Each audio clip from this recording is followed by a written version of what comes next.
L'expérimentation d'une nouvelle machine est toujours empreinte de quelques difficultés. Toutes nos excuses pour ce retard. Voici le titre du journal. Le Burkina et la Tunisie sont satisfaits de la nouvelle impulsion donnée à leur coopération bilatérale. La visite du Premier ministre tunisien à Ouagadougou et les accords signés dans ce cadre augurent de nouveaux départs. La Tunisie et le Burkina relancent leur coopération bilatérale à l'issue de la visite à Ouagadougou du Premier ministre tunisien Youssef Chaeb. Le bilan du séjour burkinabé du chef du gouvernement tunisien a été dressé hier au cours d'une conférence de presse commune avec Paul Kabatieba. Les deux pays se félicitent des conclusions auxquelles ils sont parvenus et affichent une volonté ferme de renforcer les échanges commerciaux entre Ouagadougou et Tunis. Reportage Salif Belem, Vincent Tiendrebeogo. Un communiqué conjoint sanctionne les 48 heures de travail entre Paul Kabatieba et Youssef Chaed. De ce document lu par le chef de la diplomatie burkinabé, on note une volonté de renforcer et de diversifier la coopération bilatérale entre Ouagadougou et Tunis pour un partenariat mutuellement avantageux. Face à la presse, les deux chefs de gouvernement se félicitent de nouvelles perspectives d'échanges commerciaux entre leurs pays. Cette visite a permis de mettre en place les jalons d'une véritable coopération économique et commerciale avec l'ouverture de l'ambassade de Tunisie à Ouagadougou aujourd'hui même, avec l'ouverture d'une représentation de l'UTICA, l'Union tunisienne de l'industrie, du commerce et de l'artisanat, aujourd'hui aussi, avec l'exemption de visa entre les deux pays, avec les lignes aériennes mises en place. Je pense qu'aujourd'hui, le cadre existe réellement pour fructifier, développer davantage les relations économiques dans un partenariat gagnant-gagnant entre nos deux pays. Il y a des valeurs partagées entre nos deux pays. Et ces valeurs-là, ce sont celles qui sont à la base du développement, celles qui sont à la base du progrès. C'est l'attachement viscéral de nos pays et de nos jeunesses respectives à la liberté, au progrès, à la justice et aux droits humains. Ça, c'est important. Et ça, c'est vraiment le socle sur lequel nous allons bâtir les relations futures entre les deux pays. Les deux personnalités s'expriment aussi sur des questions régionales et internationales et partagent un même point de vue sur certaines préoccupations. Paix et sécurité, stabilité et prospérité. En quittant Ouagadougou, Youssef Chaed laisse une carte d'invitation à Paul Kabatieba pour une visite officielle dans son pays. La coopération avec la France connaît un nouveau développement avec la signature entre la commune de Ouagadougou et l'Agence français de développement AFD d'une convention et un financement pour transformer radicalement la physionomie de la capitale. L'enveloppe se chiffre à plus de 52 milliards de francs CFA. C'est une subvention accordée à la municipalité. Ceci dans le cadre de la mise en œuvre de la deuxième phase du projet de développement durable de Ouagadougou, PDDO. Reportage Roger Cam, Nathalie Savadogo. L'AFD, l'Agence française de développement, accorde la somme de 52 milliards 500 millions de francs CFA à la mairie de Ouagadougou.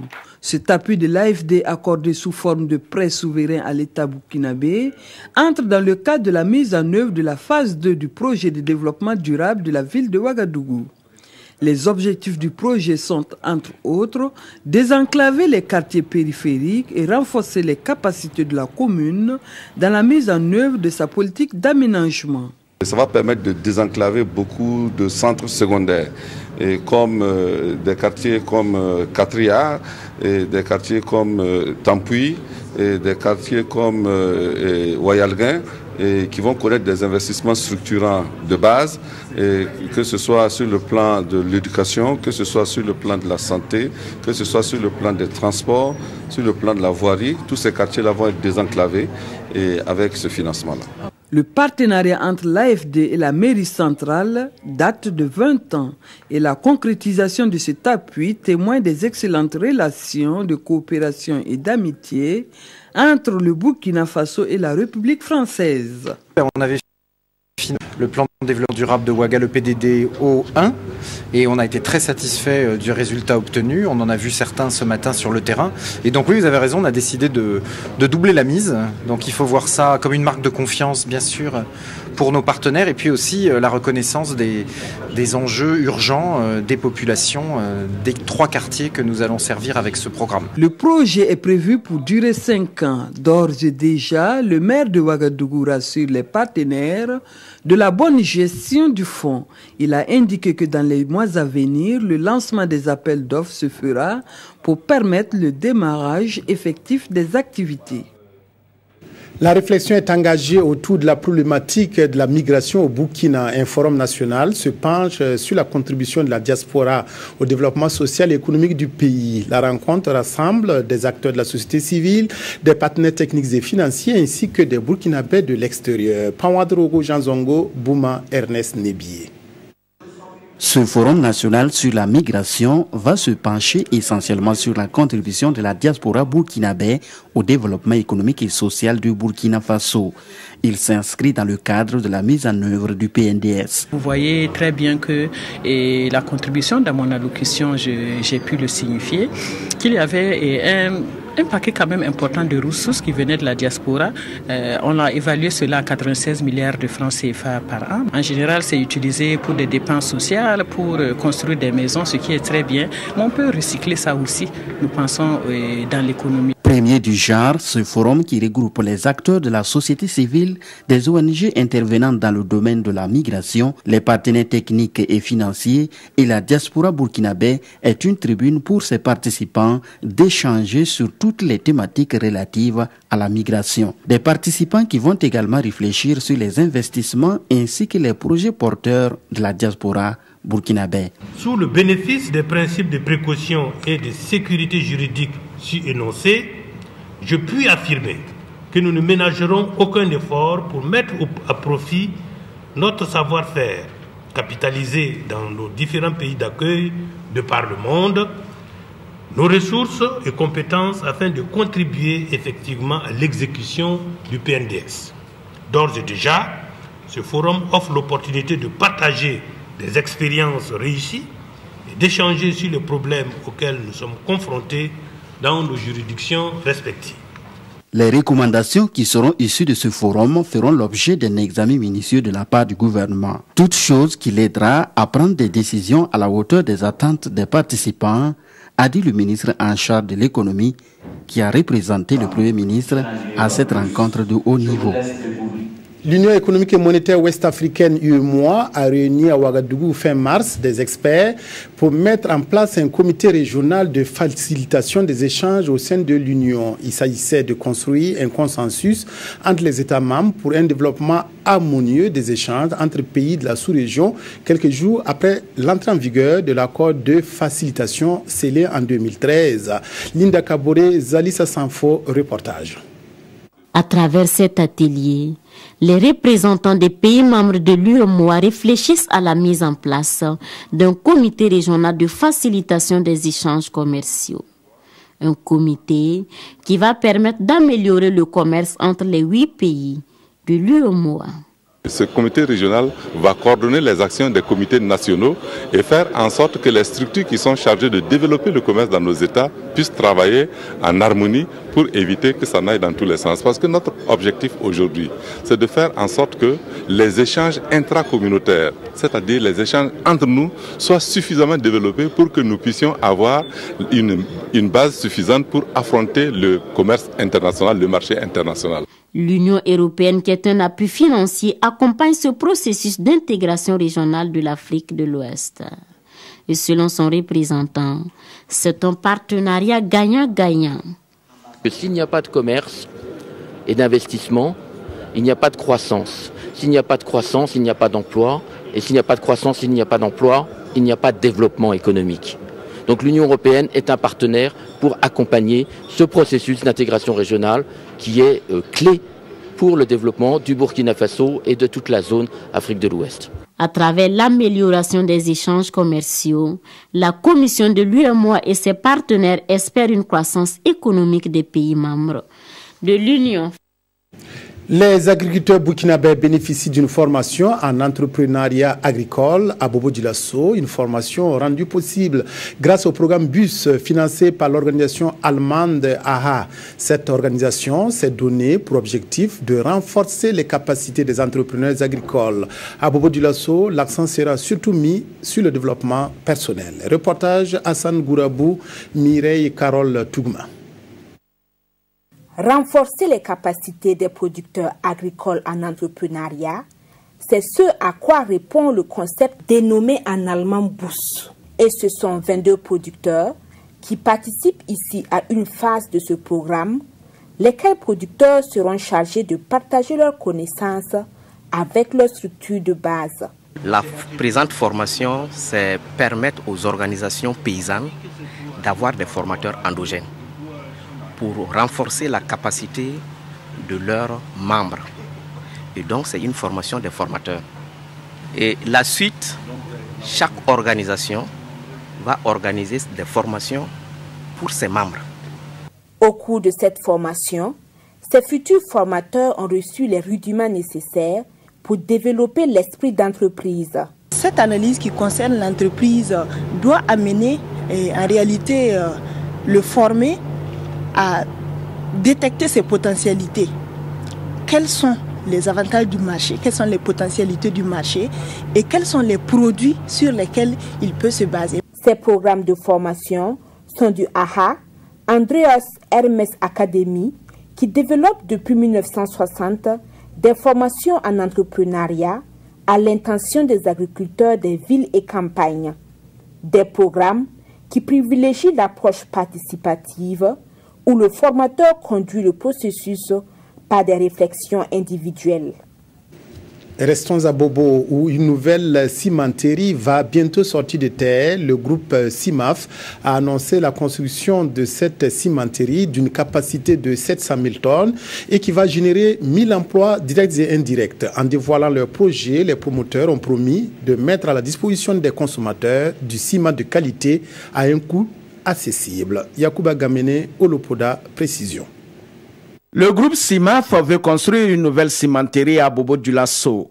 D'une capacité de 700 000 tonnes, cette nouvelle usine dont le début des travaux de construction est prévu pour la fin du premier semestre de l'année 2017 vise un objectif: satisfaire les besoins du marché, mais surtout contribuer à faire de Bobo-Dioulasso un pôle industriel au Burkina Faso. Il y aura des recrutements au niveau de l'usine importants et puis les emplois en direct seront tout aussi importants puisque nous sommes pourvoyeurs d'un nombre important de services. Le service, la maintenance, les laboratoires, donc c'est autant de domaines qui vont pouvoir réaliser un véritable envol au niveau de la région de Bobo et nous en serons fiers naturellement puisque ça fait partie aussi de nos objectifs. La construction de cette usine CIMAF à l'ouest du Burkina va générer plus de 1000 emplois directs et indirects.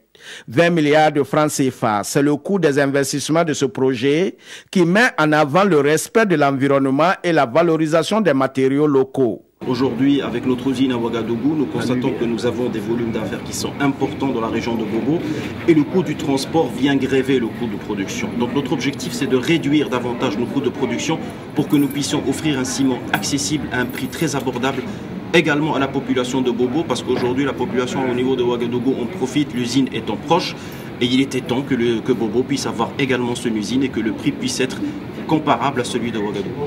CIMAF Burkina annonce également l'augmentation de la capacité de production de l'usine de Ouagadougou courant 2018.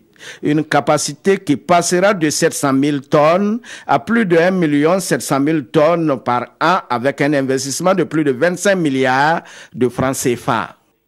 La ville de Sia, capitale de la culture burkinabé, a vécu depuis samedi dernier au rythme du festival des arts de la rue. La 10e édition a rassemblé plus de milliers de participants et une trentaine d'artistes. La manifestation qui a duré 3 jours a permis au public d'assister à des concerts gratuits et de voir des exhibitions de masques. Ali Traoré nous attend à Bobo-Dioulasso. Pour la 10e fois, le festival des arts de la rue a tenu ses promesses. Véritable cadre de promotion de la culture et des diversités ethniques qui existent dans la ville de Sia, le festival réunit plus d'1 millier de participants et une trentaine d'artistes du territoire et de l'extérieur. L'art n'est pas franchement comment dire, soutenir comme on veut, sans mentir, soutenir comme on veut. On s'est dit que bon, si nous-mêmes on se croise les bras, ça va être compliqué. Parce que l'art c'est autre chose, c'est la culture. Chacun de nous, chacun a une culture chez lui. Il faut tout faire chaque année pour essayer d'inviter les différents techniques pour qu'ils puissent présenter leur culture. 72 heures durant, les artistes, à travers leur savoir-faire, vont magnifier la culture dans toute sa diversité. Et la plus grande attraction de ce festival est la danse des masques des différentes localités de la province. On a vu la naissance du Sam Djigya. Nous avons vu le déplacement des artistes Djigya à l'extérieur. Ils ont fait le tour du monde. On a terminé par l'organisation de ce festival qui représente l'ensemble des expressions culturelles de notre pays, où l'ensemble des communautés de la ville de Bobo-Dioulasso se retrouvent pour exprimer une fois de plus la cohésion sociale. Je dis que les mots me manquent pour qualifier ce festival, mais c'est des expressions que nous portons dans le cœur. En plus de cette journée traditionnelle, des concerts gratuits sont également au programme de ce festival des arts de la rue. L'annonce de la nomination des nouveaux premiers ministres en RDC par le président Kabila est décortiquée par les journaux qui reviennent aussi dans leurs colonnes sur la volonté des ex-CDR de contribuer à la lutte contre l'insécurité au Burkina. La revue de presse est signée Vincent Tiendrebeogo. Des ex-CDR, les comités de défense de la Révolution se proposent d'apporter leur contribution à la sécurisation du pays. Cela rappelle la Sidoya, l'avènement des Kogluego, lesquels ont engrangé des résultats certes, mais ces groupes d'autodéfense ont aussi fait subir injustement des traitements inhumains à des humains. Pour le journal, la résurgence des ex-CDR est à craindre parce qu'eux aussi ne sont pas exempts de tout reproche à leur temps sous la Révolution. Le journal ajoute que plus de 30 ans après cette révolution, un ex-CDR aussi jeune soit-il ne peut avoir moins de 50 ans. Alors, de quoi un quinquagénaire est-il encore capable sur le plan opérationnel? Mais le journal ne rejette pas totalement l'idée, seulement il espère que ces CDR aillent s'installer dans le Sahel pour aider à traquer les terroristes. Traquer les terroristes, aujourd'hui au Faso nous relaie une information selon laquelle une vaste opération conjointe de ratissage est en cours dans le Soum et au-delà de la frontière. Des soldats français et burkinabés fouillent maison par maison, village après village, nous rapporte le journal. Un premier ministre annoncé en RDC dans les heures qui suivent, Kabila fait durer le suspense, titre le pays. Pendant que tout le monde s'attendait à des décisions fortes pour sortir le pays de l'impasse, Kabila fait cette annonce alors qu'il n'a pas encore obtenu de l'opposition la liste des candidats répondant au profil requis. C'est de la provocation, rétorque l'observateur Palga. Comment le président congolais pourrait respecter ces délais puisque l'opposition tient à un et un seul candidat alors que lui parle de liste de 3 premiers ministrables? L'observateur conclut que toutes ces manœuvres n'ont de but que de donner du temps au temps pour trouver le bon angle de virage.